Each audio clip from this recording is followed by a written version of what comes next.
रूस और यूक्रेन की जंग की अपडेट्स नया सेगमेंट मैं शुरू कर रहा हूँ।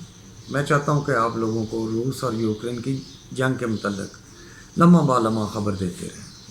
औज़ुबिल्लाहिमिनश्शैतानिर्रजीम बिस्मिल्लाहिर्रहमानिर्रहीम। अस्सलाम वालेकुम नाज़रीन, जैसा कि मैंने आपको बताया कि यूरोप की ये जो जंग है रूस और यूक्रेन की, इसके मुतल्लिक मैं आपको खबरें देता रहूँगा टाइम लम्हा ब लम्हा, क्योंकि अब मैं चाहता था कि कन्फर्म खबरें हों और ऑथेंटिक हो। हर किसी के अपने सोर्सेज हैं, मेरे अपने सोर्सेज हैं। मैंने अपने सोर्सेज से जो खबरें इकट्ठी की हैं, आज 10-11 दिन हो गए, 6 तारीख 11वां दिन है। यहाँ तक पहले तो यही चल रहा था कि सिर्फ रशिया चढ़ाई कर रहा है, रशिया चढ़ाई कर रहा है, रशिया यूक्रेन पे हमला कर रहा है।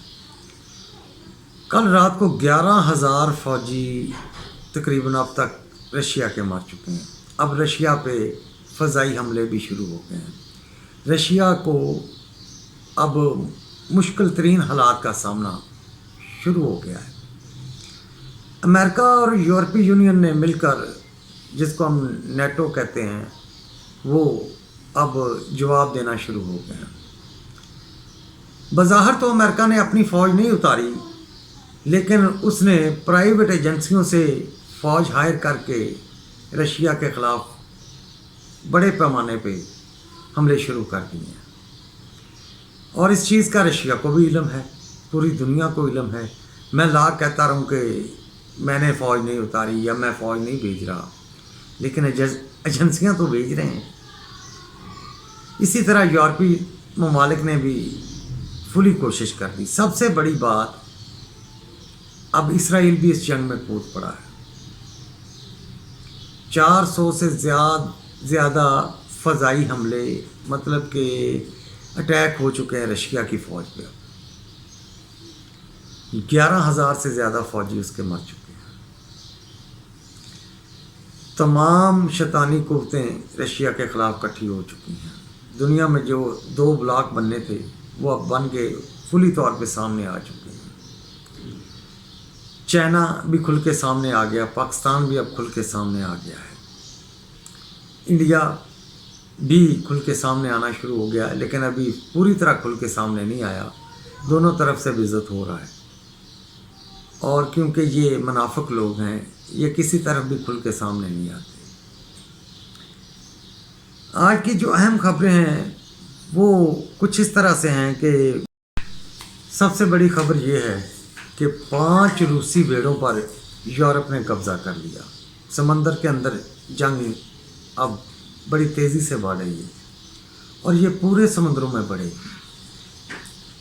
ये हर तरफ से पूरी दुनिया को घेर लेगी और ये आलमी जंग बन जाएगी। नेटो के मिसाइलों ने पूरे रशिया के पर कहर बन के टूट पड़े हैं, और बड़े सख्त हमले हो रहे हैं,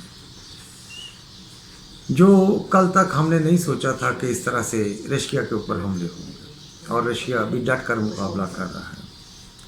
उससे अगली बड़ी खबर ये है कि बरतानिया के टैंक जंग में कूद पड़े हैं।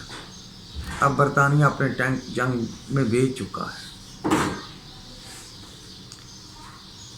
अब हम कैसे सोचें कि ये जंग तीसरी आलमी जंग नहीं बनी, जिसमें रशिया अब मुंह तोड़ जवाब दे रहा है।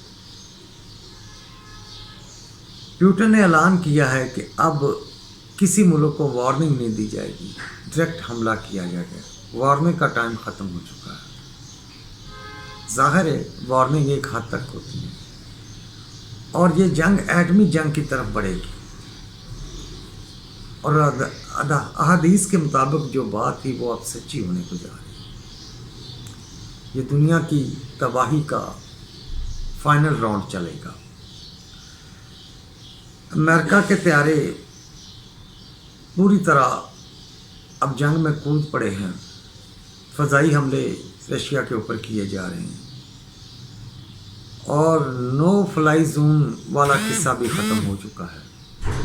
यूक्रेन में अब रशिया के तैयारे परवाज़ें कर रहे हैं, हमले कर रहे हैं। यहाँ तक आप लोगों को पता चल गया है, अब जो खबरें लाइव वहाँ से आ रही वो हम आपको दिखा नहीं सकते कि कितनी तबाही हो रही है। 60,000 वो कह रहे हैं कि जी यूक्रेनी वापस आ गए हैं और उन्होंने हथियार उठा लिए। नहीं, यूरोपीय यूनियन और अमेरिका की जो प्राइवेट फोर्सेस हैं वो वापस आ गई हैं, वो वहाँ पे आ गई हैं और यूक्रेनियों के नाम पर वो अब फाइट कर रहे हैं रशिया की फ़ौज के साथ। आगे जो ही कोई ताज़ा खबरें आएंगी बड़ी बड़ी, वो मैं आपको ज़रूर बताऊंगा। इजाज़त दीजिए, अल्लाह हाफ़िज़।